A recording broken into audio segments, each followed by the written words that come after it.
Student, তোমরা যারা এবছর অর্থাৎ 2024-এ কলেজে অ্যাডমিশন নেবে, তোমাদের জন্য আজকের ভিডিওটা খুবই গুরুত্বপূর্ণ।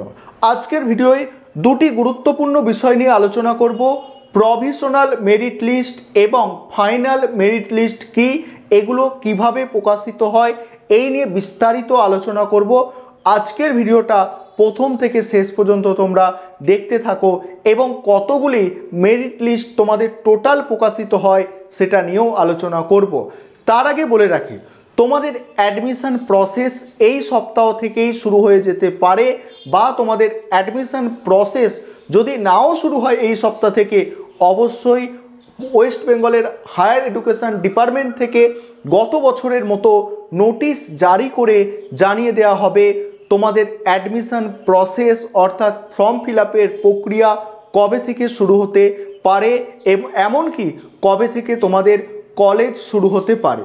গতবারে অর্থাৎ আগের বছরে কি হয়েছিল, আগস্ট মাসের 1 তারিখ থেকে কলেজ স্টার্ট হয়েছিল সেমিস্টার 1 অর্থাৎ প্রথম সেমিস্টারের ছাত্রছাত্রীদের।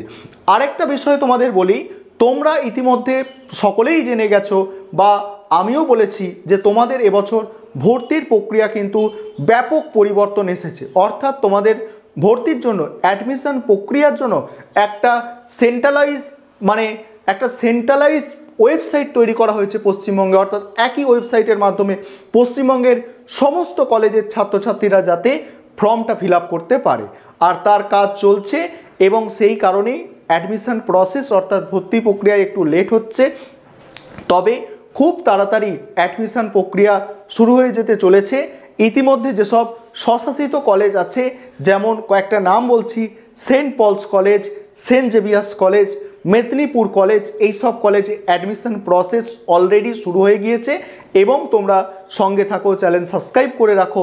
তোমাদের যখন থেকে অ্যাডমিশন প্রসেস শুরু হবে সমস্ত তথ্য তোমাদের আমি বলে দেব, কিভাবে ফর্ম ফিল আপ করতে হবে, তোমাদের কিভাবে নাম আসবে, সমস্ত তথ্য তোমরা পেয়ে যাবে।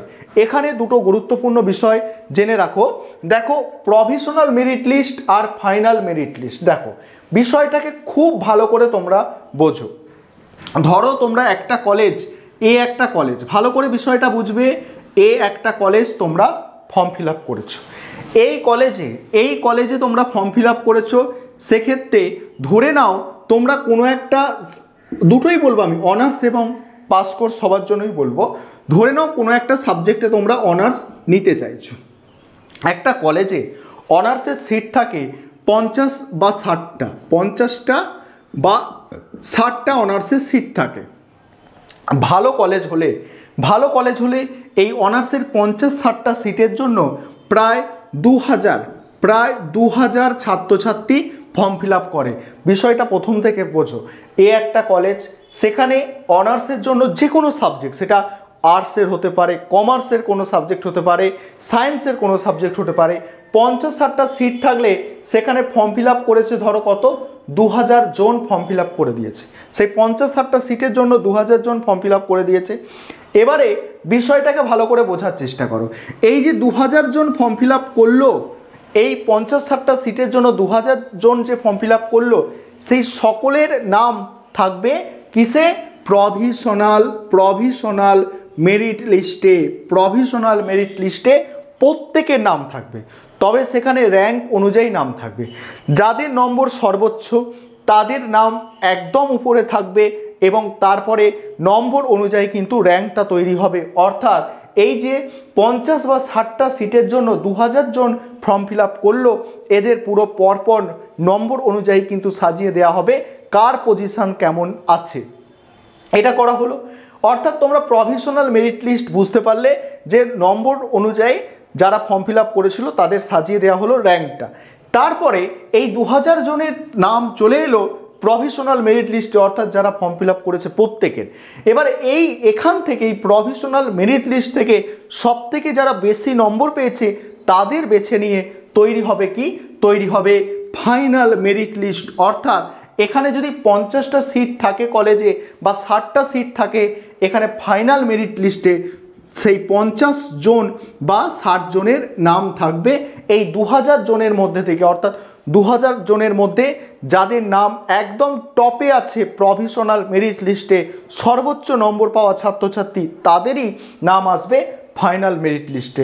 ধরো এই ফাইনাল মেরিট লিস্টে 50 জন বা 60 জনের নাম এলো, সেই 50 বা 60 জনের মধ্যে কিছু সিট ফাঁকা থাকলো, অর্থাৎ এই 50 জনের নাম এলে 50 জন কোনো দিন অ্যাডমিশন নেবে না, সেখানে ধরো 20টা সিট ফাঁকা থাকলো, 20টা সিট নিয়ে তৈরি হবে 2 নম্বর মেরিট লিস্ট। সেই 2 নম্বর মেরিট লিস্টটা কোথা থেকে স্টুডেন্টগুলোকে বাঁচবে, এই যে প্রভিশনাল মেরিট লিস্ট তৈরি হয়েছিল সেখানে 50-এর পর থেকে আরও 20টা নাম নিয়ে তৈরি হচ্ছে কি, তৈরি হচ্ছে তোমাদের সেকেন্ড লিস্ট। এইভাবে যতদিন না সিট ফিল আপ হচ্ছে ততদিন এই প্রভিশনাল মেরিট লিস্ট থেকে র্যাঙ্ক অনুযায়ী নাম নিয়ে তৈরি হতেই থাকবে তোমাদের জন্য ফাইনাল মেরিট লিস্ট। তাই প্রভিশনাল মেরিট লিস্টে ফর্ম ফিল আপ করলে, অর্থাৎ ফর্ম ফিল আপ করার পর প্রভিশনাল মেরিট লিস্ট দেখেই তোমরা বুঝে নিতে পারবে সেই কলেজে তুমি অ্যাডমিশান নিতে পারবে কি না, ঠিক আছে। এবার পাস কোর্সের ক্ষেত্রেও সেম। ধরো কোনো একটা কলেজে ধরো 950 বা 800টা সিট আছে, এরকম সিট থাকে পাস কোর্সের। সেক্ষেত্রে দেখা যাচ্ছে এর জন্য 5000 জন, এর জন্য 5000 জন কী করেছে, ফর্ম ফিল আপ করেছে। 5000 জন এর জন্য কি করেছে, ফর্ম ফিল আপ করে দিয়েছে।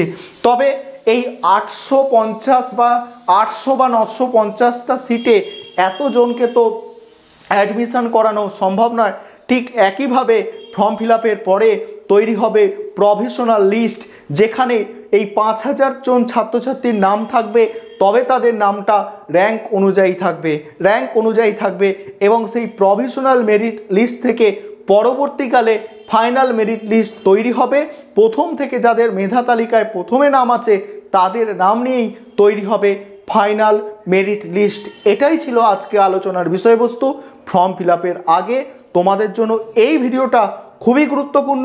অবশ্যই আজকের ভিডিওটা অন্যদের মধ্যে শেয়ার করে তাদেরও বিষয়বস্তুগুলো জানার সুযোগ করে দাও এবং তোমাদের কলেজের অ্যাডমিশন সংক্রান্ত আপডেট আমি প্রতিনিয়ত দিতে থাকবো। তার জন্য চ্যানেল সাবস্ক্রাইব করে সঙ্গে থেকো।